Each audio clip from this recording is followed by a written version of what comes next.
અરે વાહ! Shoot boot ને ચશ્મા પહેરી તોડ કરવા નીકળેલા સાહેબ પકડાયા છે. કોન્ફિડન્સ તો એવો કે બધા ગોથું ખાઈ જાય.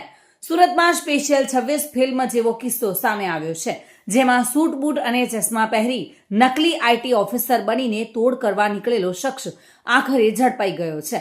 આ ઠગબાજે હાથમાં ઇન્કમ ટેક્સની નકલી ફાઇલો પકડીને ગ્લોબલ માર્કેટમાં દરોડા પાડ્યા હતા અને વેપારીઓમાં ફફડાટ ફેલાવી દીધો હતો.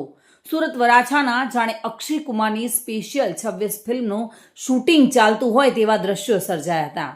રાજસ્થાનના વિજય ચૌહાણ નામના શખ્સે વેપારીઓને છેતરવા માટે કાવતરું કર્યું હતું.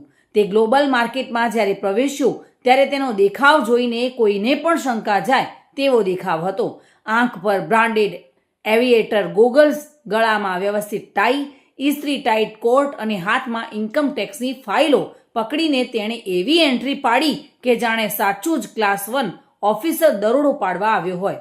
ગ્રેજ્યુએટ થયેલા આ ભેજાબાજે મારવાડી વેપારીઓની માનસિકતાનો લાભ લેવા માટે આ આખો ગેટઅપ તૈયાર કર્યો હતો, પરંતુ તે ઝડપાઈ ગયો છે.